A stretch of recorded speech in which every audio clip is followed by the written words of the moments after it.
Hey friends, what's going on? In this video today, we're comparing 2019 to 2020 overall, and most importantly, we're looking forward to this year, 2021, what we can expect to see, right? I'm going to keep these numbers kind of small, going to be more working with percentages here so we don't get some crazy numbers like the fact that there's over 2,200 closing pending sales last year in Floyd County, right? Now, when you look at this chart here in the orange, yellowy color, that's going to be your 2019 year, right? When you're looking at the blue, that's last year, 2020. So this first one here talks about new listings. When you look at the very first one, January, it says 124 new listings came on the market in January of 2020. Now, when you're looking at January of 2019, coincidentally enough, it's also 124. So now that you have an easy understanding of what you're looking at when we flip through all these graphs here, feel free to pause it at any point if you want to look and compare numbers. Okay, so when we're looking here in Floyd County, there was, again, they both started off at 124, so a 0% change in the amount of new listings that came on the market, with a small dip, less than 1% in February and March. And then April, May, June, we skyrocketed, slowed down a little bit in July, just over 10%. And in August, right back up there, up 20%. September was so-so. October, again, exactly the same, 112 new listings. And then November, down 9.2%. And then check December out, a whopping 60% increase in new listings that came on the market. Right, when you flip over to this next chart right here, we're looking at overall the state of Georgia. Again, colors mean the same, everything's exactly the same, except for now we're looking statewide and not just here in Floyd County. So you see, this one starts in December. So December, January were positive months, and then February, people start talking about COVID. -2. -4. In April, you're almost down 26%.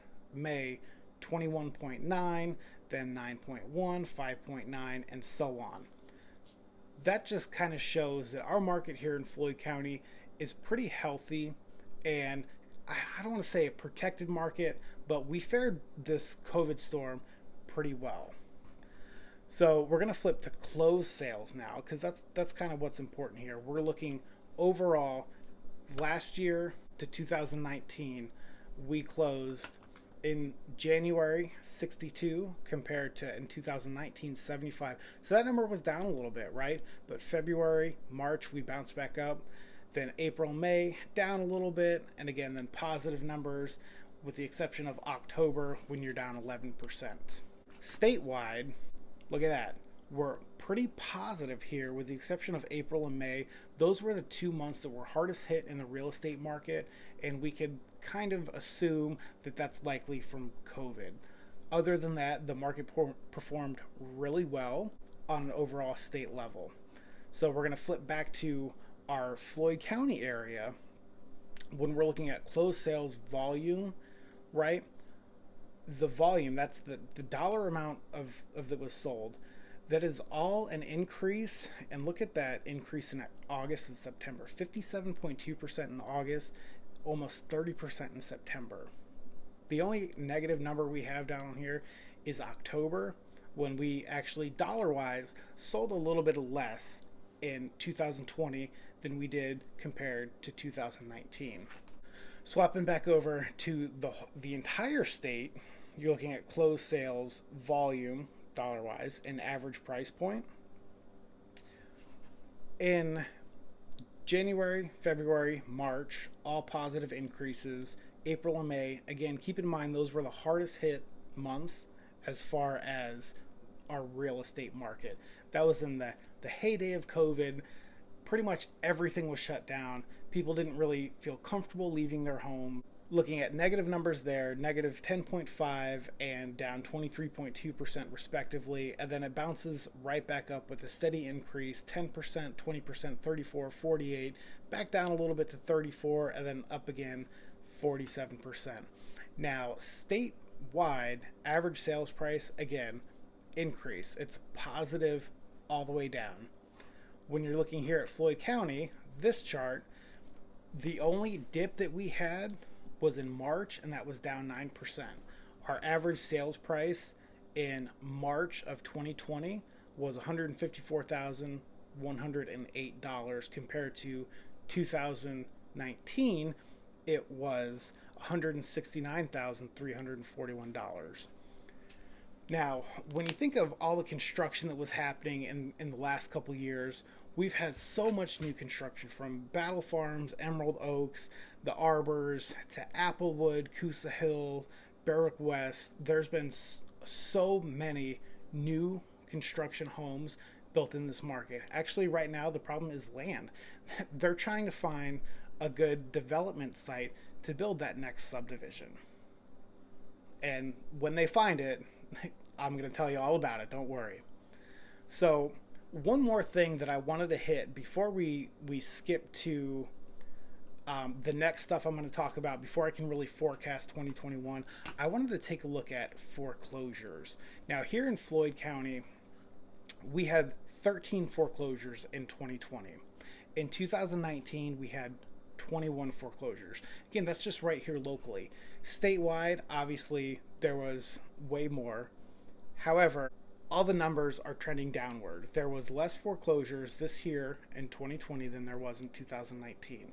Let's talk about forbearance, because maybe that was why there was less foreclosures.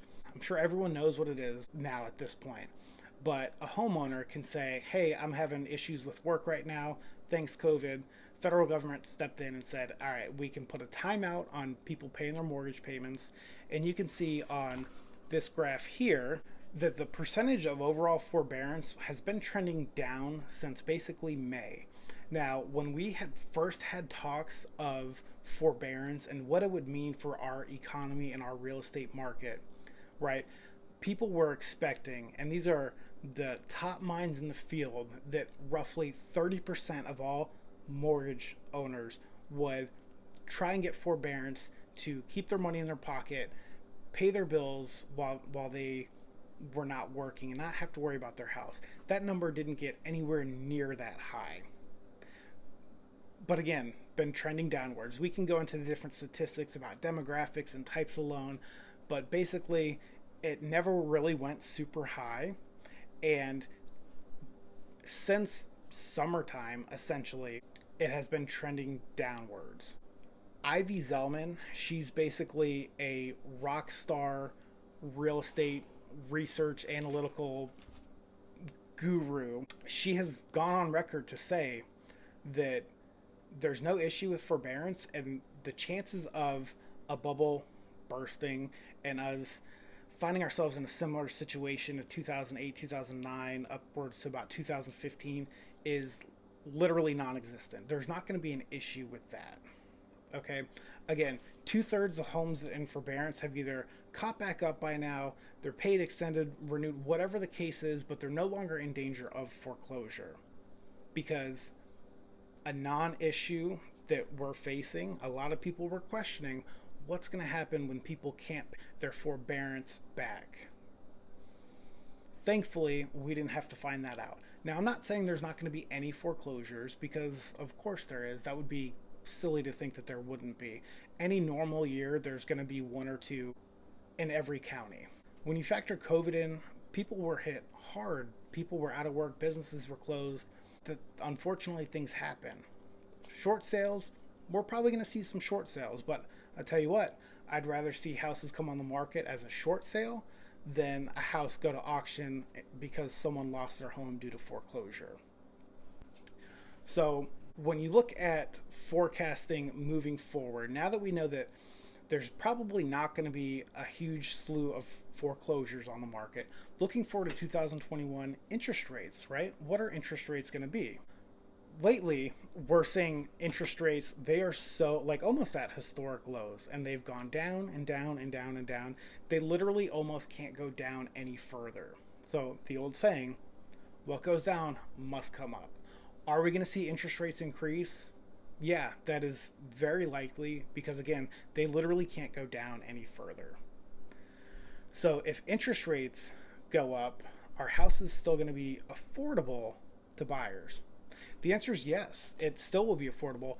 Inventory is probably going to be low, so houses probably going to still be trending upwards or at least stalling out on the average sales price around that area. But affordability, look at this graph here. Back all the way to 1990 to today, the only time houses were more affordable was from 2008 to 2015. And again, we know what happened then.